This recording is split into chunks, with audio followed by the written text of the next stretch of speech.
नमस्कार मित्रांनो. आज मी तुम्हाला माझी गोष्ट सांगतो. मी माझ्या सासूबाईला कसे ठोकून काढले. ही गोष्ट मी अनेक दिवसात मनात दाबून ठेवली होती. सांगायची होती की नाही हे ठरतच नव्हतं. पण आज सांगतो. कारण ही गोष्ट माझ्या आयुष्यात सर्वात मोठं गुपित आहे. माझं नाव अमित. वय 27. पुण्यात राहतो. एक खाजगी कंपनीत अकाउंट्स सेक्शनमध्ये नोकरी करतो. पगार सरासरीचा होता आणि आयुष्यही सरासरीचं होतं.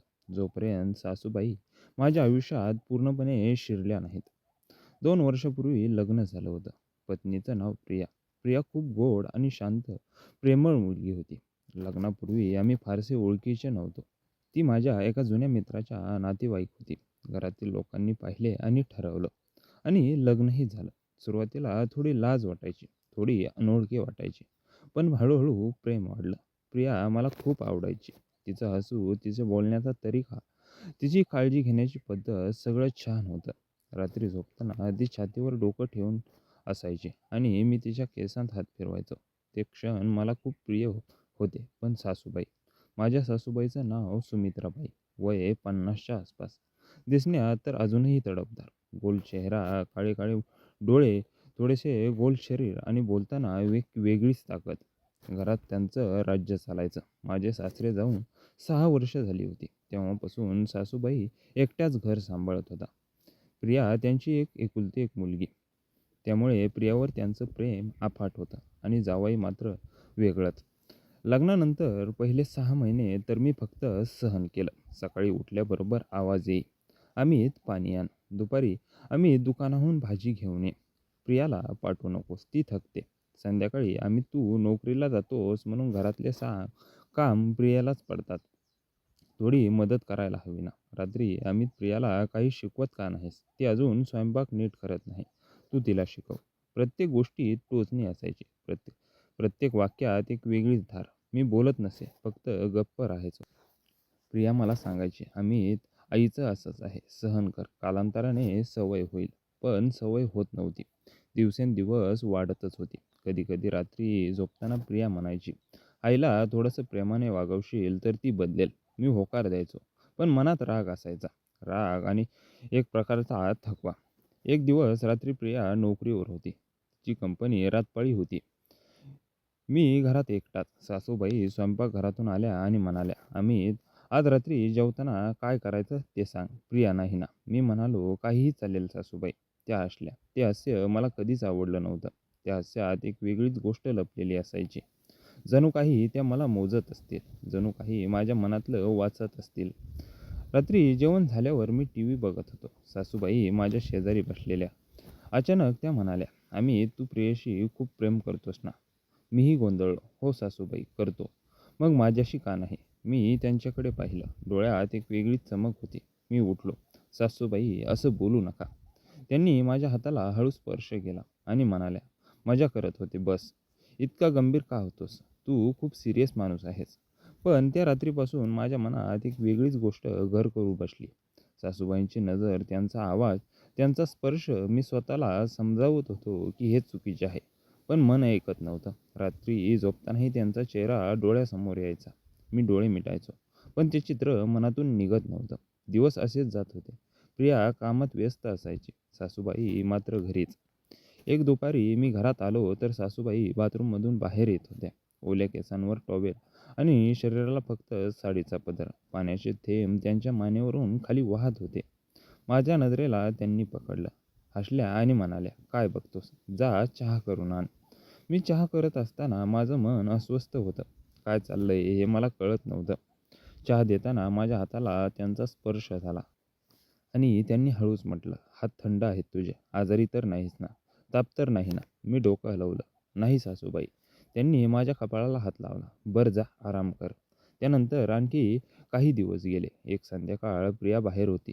सासूबाई मला म्हणाल्या, "अमित, आज तू माझ्यासोबत बाजाराला येशील का? मला काही कपडे खरेदी करायचे आहेत." मी होकार दिला. बाजारामध्ये त्या माझ्या हाताला धरून चालत होत्या. लोक बघत होते, पण त्यांना काही फरक पडत नव्हता. दुकानात कपडे बघताना त्या मला म्हणाल्या, "हा रंग माझ्यावर कसा दिसेल?" आणि साडी त्यांच्या अंगावर धरली. माझ्या डोळ्यासमोर त्यांचं शरीर होतं, म्हणून मी पटकन डोळे वळवले. त्यांनी हसत म्हटलं, "काय झालं? लाज वाटते का? तू माझा जावई आहेस. मला काय लाज वाटायची?" घरी आल्यावर त्या म्हणाल्या, "अमित, तू खूप बदलला आहेस. आधी इतका लाजाळू नव्हतास. आता मात्र वेगळा वाटतोस." मी शांत राहिलो. काही बोललो नाही. रात्री झोपायला गेलो, पण झोप येईना. मध्यरात्री तहान लागली म्हणून मी पाणी पिण्यासाठी उठलो. स्वयंपाकघरातला लाईट चालू होता. सासूबाई तिथे उभ्या होत्या. रात्रीच्या पांढऱ्या ड्रेसमध्ये, केस मोकळे. त्यांनी माझ्याकडे पाहिलं आणि हळूच म्हणाल्या, "झोप येत नाहीये का?" मी डोकं हलवलं. मी काही बोलायच्या आधी त्या जवळ आल्या. "मलाही येत नाही. आपण बसूया थोडं." आम्ही बाल्कनीत गेलो. रात्रीची थंडी होती. त्यांनी माझ्या खांद्यावर हात ठेवला. "आम्ही तुझे सासरे गेल्यानंतर मी एकटी आहे. मला कोणीच नाही. प्रिया ही आता मोठी झाली आहे. तू माझ्यासाठी वेगळा आहेस." मी त्यांना थांबवायचा प्रयत्न केला. "सासूबाई, असं बोलू नका. हे चुकीचं आहे." त्या माझ्याकडे तोंड करून उभ्या राहिल्या. "चुकीचं काय? प्रेम चुकीचं असतं का? तू मला सासूबाई म्हणून नाही तर एक स्त्री म्हणून बघ. तू समजतोस का?" मला कळतंय की हे चुकीचं बोलणं आहे. पण मनाला काय करू? एवढं बोलून माझी सासू शांत झाली. त्या रात्री त्यापुढे काही झालं नाही. फक्त बोलणे. पण माझ्या मनात वादळ सुरू झालं होतं. दुसऱ्या दिवशी प्रियेशी बोलताना माझं मन कुठेतरी दुसरीकडे असायचं. प्रिया म्हणाली, "तू थोडा वेगळा वाटतोस आजकाल. काही प्रॉब्लेम आहे का?" मी म्हणालो, "नाही. नोकरीचा ताण आहे." असं बोलून मी तिला टाळले आणि त्यानंतर आणखी 2 आठवडे गेले. या दरम्यान सासूबाई माझ्याशी बोलण्याची पद्धत बदलली होती. आता त्या मला अमितऐवजी कधी-कधी अमितराव म्हणायच्या. कधी-कधी माझ्या गालावर हात फिरवत म्हणायच्या, "तू खूप थकला आहेस, थोडा आराम कर." कधी-कधी स्वयंपाकघरात मी पाणी पिण्यासाठी जातो, तेव्हा त्या माझ्या मागे येऊन हळूच म्हणायच्या, "आज रात्री उशिरा झोप, मी वाट पाहते." असे ते एकदा प्रिया 3 दिवसांसाठी गावी गेली होती, तिच्या मावशीकडे. घरात फक्त मी आणि सासूबाई. पहिला दिवस सामान्य गेला. सकाळी चहा, दुपारी जेवण, संध्याकाळी टीव्ही. पण हवेत एक वेगळीच गोष्ट होती. दोघा जणांत काहीतरी घडणार होतं. दुसऱ्या दिवशी संध्याकाळी सासूबाई म्हणाल्या, "अमित, आज मी खास जेवण बनवलंय. तू माझ्यासोबत जेव." जेवताना त्यांनी माझ्या थालीत आपल्या हाताने वाढलं. प्रत्येक वेळी त्यांच्या बोटांचा स्पर्श माझ्या हाताला व्हायचा. जेवणानंतर मी टीव्ही लावला आणि सोफ्यावर बसलो. काही वेळाने त्याही आल्या आणि माझ्या शेजारी बसल्या. आज त्यांनी काही न बोलता अचानक माझ्या हातात आपला हात घातला. "अमित, मला भीती वाटते." मी त्यांना हळूच विचारलं, "कशाची?" "की तू मला सोडून जाशील. प्रिया आली की तू पुन्हा तिच्याकडे राहशील. मग मी पुन्हा एकटी पडेन." मी हसलो. "सासूबाई, मी कुठे जाणार?" त्या माझ्याकडे वळल्या. त्यांच्या डोळ्यात पाणी होतं. "मग आज रात्री माझ्या खोलीत येशील का? फक्त बोलण्यासाठी." मला एकटेपणा खूप जाणवतो. मी नकार दिला. "नाही सासूबाई, असं करू नका. हे चुकीचं आहे." मी हे बोललं तर खरं, पण रात्री 11 वाजता मी त्यांच्या खोलीसमोर उभा होतो. माझं मन होतं की जाऊ नकोस, पण पाय आपोआप चालत होते. दरवाजा अर्धवट उघडा होता. आज सासूबाई बिछाण्यावर बसलेल्या होत्या. त्यांनी मला हाक मारली आणि मी आत गेलो. त्यांनी माझ्या हाताला धरलं आणि जवळ ओढलं आणि मला बसायला सांगितलं. मी त्याच्या शेजारी बसलो. त्या माझ्या गालावर हात फिरवत म्हणाल्या, "तू खूप देखणा आहेस अमित. प्रियेने नशीब काढलंय." मीही कधीतरी अशीच असायचे. मी शांत होतो. त्यांचं बोलणं त्या हळूहळू माझ्या जवळ येत होत्या. त्यांचा श्वास माझ्या गालावर पडत होता. "मी तुला काही शिकवू का? आयुष्यात काही गोष्टी शिकायला हव्यात." मी डोकं हलवलं. "नाही सासूबाई." पण त्या थांबल्या नाहीत. त्यांनी माझ्या ओठांना स्पर्श केला. पहिलं चुंबन हळूहळू थरथरत होतं. मी मागे हटलो, पण त्यांनी माझ्या गळ्यात हात घातला. "भीत आहेस का?" "हो." "मग मी तुला धीर देते. भीती नंतर जाते." त्या रात्री काही जास्त झालं नाही. फक्त चुंबन आणि मिठी. पण त्या मिठीत मी गमावलो होतो. सकाळी उठलो तर सासूबाई स्वयंपाकघरात चहा करत होत्या. त्यांनी माझ्याकडे पाहून हसून म्हटलं, "गुड मॉर्निंग जावेरात. झोप कशी झाली?" तिसऱ्या दिवशी प्रिया येण्याआधीची रात्र. सासूबाई म्हणाल्या, "आज शेवटची रात्र आहे. उद्या प्रिया येईल. मग आपण असं बोलू शकू का?" मला भीती वाटते आहे की हे सगळं संपेल. मी शांत होतो. रात्री त्यांनी मला आपल्या खोलीत बोलावलं. यावेळी त्यांनी दिवे बंद केले होते. पण खिडकीतून येणारा चंद्रप्रकाश होता. त्या पांढऱ्या साडीत होत्या. केस मोकळे होते. त्या माझ्या जवळ आल्या आणि म्हणाल्या, "अमित, आज मला तुझ्या जवळ राहायचं आहे पूर्णपणे. मला तुझ्या स्पर्शाची गरज आहे." मी विरोध केला. "सासूबाई, हे चुकीचं आहे. प्रियाला कळालं तर?" त्यावर सासूबाई म्हणाल्या, "प्रियाला कळणार नाही. तू फक्त माझ्यासोबत राहा. एक रात्र. फक्त एक रात्र." त्यांनी माझ्या हाताला धरून बिछाण्यावर बसवलं. नंतर त्यांनी स्वतःची साडी सैल केली. माझ्या डोळ्यासमोर त्यांचे शरीर होते. मी पटकन डोळे मिटवले. पण त्यांनी माझ्या हाताला आपल्या छातीवर ठेवलं. "भीत नाहीस ना, मी तुला दुखावणार नाही." मी त्या रात्री सासूबाईंच्या मिठीत गुरफटलो. त्यांचे हात माझ्या अंगावरती फिरत होते. त्यांचा आवाज मऊ होता. "अम्मी, तू आज माझा आहेस, फक्त माझा." आम्ही एकमेकांजवळ आलो. चुंबन, स्पर्श आणि नंतर ती रात्र आम्ही एकत्र घालवली. प्रेमाने, आकर्षणाने आणि एक वेगळ्याच अनुभवात. सासूबाई मला हळूहळू आपल्या जवळ घेत. मीही त्यांच्या ओढीत सापडलो. त्या रात्री मी समजलो की प्रेम वयाने मर्यादित नसतं. काही गोष्टी मनाच्या असतात, शरीराच्या नाहीत. सकाळी उठलो तर त्या माझ्या छातीवर डोकं ठेवून झोपलेल्या होत्या.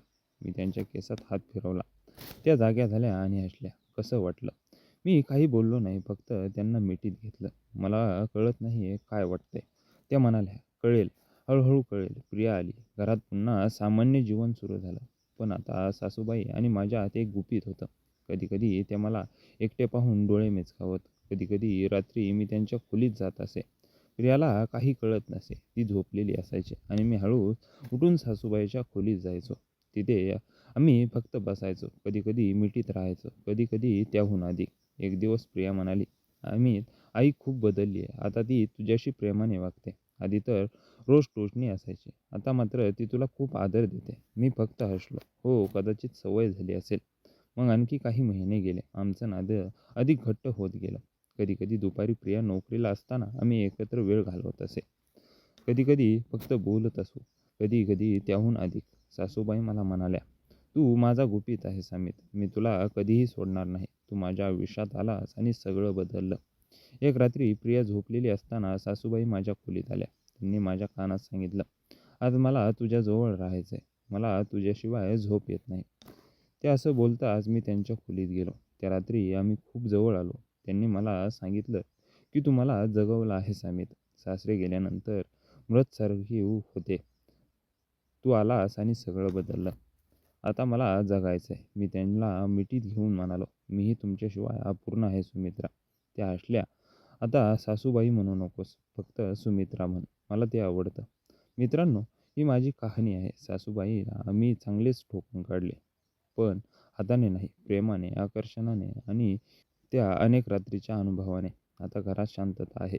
सासूबाई माझ्यावर खुश आहेत, प्रियाही सुखी आहे आणि मीही. मी दोघींच्याही प्रेमात अडकलेलो आहे.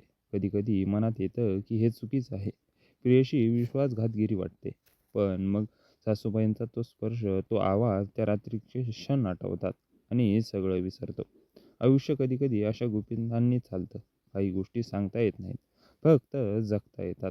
ही कथा इथेच संपते, पण माझं जीवन अजून चालूच आहे आणि कदाचित अजून काही रात्री बाकी आहेत. काही गोष्टी कधीच संपत नाहीत. मित्रांनो, मला आशा आहे की तुम्हाला आमची कथा आवडली असेल. जर तुम्हाला कथा आवडली असेल तर व्हिडिओला लाईक करा. चॅनलवर नवीन आला असाल तर चॅनलला सबस्क्राईब करा. आणि हो, कृपया नोटिफिकेशन बेल दाबायला अजिबात विसरू नका. जेणेकरून पुढील अपडेट सर्वप्रथम तुम्हाला मिळेल. आपण संपूर्ण कथा वाचली, ऐकली त्याबद्दल सर्वांचे मनापासून आभार.